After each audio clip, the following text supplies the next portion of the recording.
देवउठनी एकादशी व्रत कथा। एक राजा था, उसके राज्य में प्रजा बहुत सुखी थी। एकादशी को कोई भी अन्न नहीं बेचता था, सभी फलाहार करते थे। एक बार भगवान ने राजा की परीक्षा लेनी चाहिए। भगवान ने एक सुंदरी का रूप धारण किया तथा सड़क पर बैठ गए। तभी राजा उधर से निकला और सुंदरी को देखकर चकित रह गया। उसने पूछा, हे सुंदरी, तुम कौन हो और इस तरह यहाँ क्यों बैठी हो?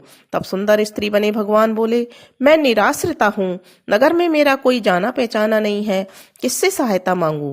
राजा उसके रूप पर मोहित हो गए थे, तो वह बोले, तुम मेरे महल में चलकर मेरी रानी बनकर रहो। सुंदरी बोली, मैं तुम्हारी बात मानूंगी, पर तुम्हें राज्य का अधिकार मुझे सौंपना होगा। राज्य पर मेरा पूर्ण अधिकार रहेगा और मैं जो भी बनाऊंगी तुम्हें खाना पड़ेगा। राजा उसके रूप पर मोहित थे, अतः उसकी सभी शर्तें स्वीकार कर ली। अगले दिन एकादशी थी।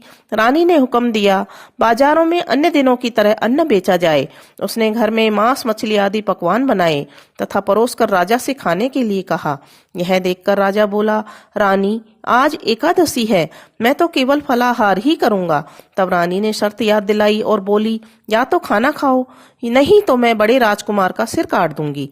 राजा ने अपनी स्थिति बड़ी रानी से कही तो बड़ी रानी बोली, महाराज, धर्म नहीं छोड़े, बड़े राजकुमार का सिर दे दें, पुत्र तो फिर से मिल जाएगा, लेकिन धर्म नहीं मिलेगा। इस दौरान बड़ा राजकुमार खेल कर आ गया।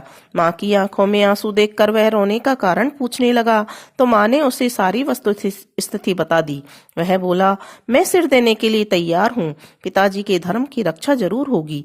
राजा दुखी मन से राजकुमार का सिर देने को तैयार हुआ तो रानी के रूप में भगवान विष्णु ने प्रकट होकर असली बात बताई।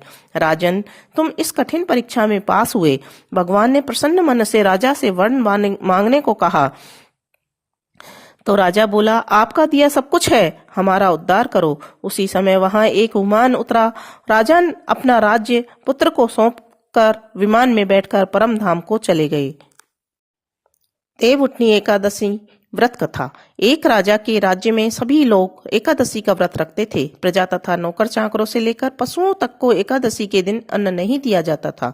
एक दिन किसी दूसरे राज्य का एक व्यक्ति राजा के पास आकर बोला, महाराज, कृपा करके मुझे नौकरी पर रख लो। तब राजा ने उसके सामने एक शर्त रखी कि ठीक है, रख लेते हैं, किंतु रोज तुम्हें खाने को सब मिलेगा, पर एकादशी को अन्न नहीं मिलेगा। उस व्यक्ति ने उस समय तो हाँ कर दी, पर एकादशी के दिन जब उसे फलाहार का सामान दिया गया तो वह राजा के सामने जाकर गिड़गिड़ाने लगा, महाराज, इससे तो मेरा पेट नहीं भरेगा, मैं भूखा मर जाऊंगा, मुझे अन्न दो। राजा ने उसकी शर्त की बात याद दिलाई, पर वह अन्न छोड़ने को राजी नहीं हुआ। तब राजा ने उसे आटा, दाल, चावल आदि दिए। वह नित्य की तरह नदी पर पहुंचा और स्नान करके भोजन पकाने लगा। जब भोजन बन गया तो वह भगवान को बुलाने लगा, आओ भगवान, भोजन तैयार है। उसके बुलाने पर पीताम्बर धारण किए भगवान चतुर्भुज के रूप में आ पहुंचे तथा प्रेम से उसके साथ भोजन करने लगे। भोजन आदि करने के बाद में भगवान अंतर्ध्यान हो गए तथा वह अपने काम पर चला गया। 15 दिन बाद अगली एकादशी को वह राजा से कहने लगा, महाराज, मुझे दुगना सामान दीजिए। उस दिन तो मैं भूखा ही रह गया। राजा ने कारण पूछा तो उसने बताया कि हमारे साथ भगवान भी खाते हैं, इसलिए हम दोनों के लिए सामान पूरा नहीं होता है। यह सुनकर राजा को बड़ा आश्चर्य हुआ। वह बोला, मैं नहीं मान सकता कि भगवान तुम्हारे साथ खाते हैं, परंतु मैं इतना व्रत रखता हूँ, पूजा करता हूँ, पर भगवान ने कभी मुझे दर्शन नहीं दिए। राजा की बात सुनकर वह बोला, महाराज, यदि विश्वास नहीं हो तो साथ चलकर देख लें। राजा एक पेड़ के पीछे छिपकर बैठ गया। उस व्यक्ति ने भोजन बनाया तथा भगवान को शाम तक पुकारता रहा, परंतु भगवान नहीं आए। अंत में उसने कहा, हे भगवान, यदि आप नहीं आए तो मैं नदी में कूदकर अपने प्राण त्याग दूंगा।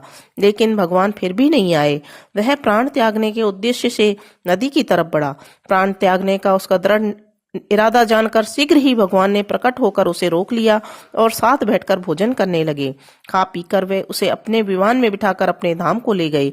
यह देखकर राजा ने सोचा, व्रत उपवास से जब तक कोई फायदा नहीं होता जब तक मन शुद्ध न हो। इससे राजा को ज्ञान मिला और वह भी व्रत उपवास करने के साथ साथ भगवान में आस्था रखने लगा और अंत में स्वर्ग को प्राप्त हुआ।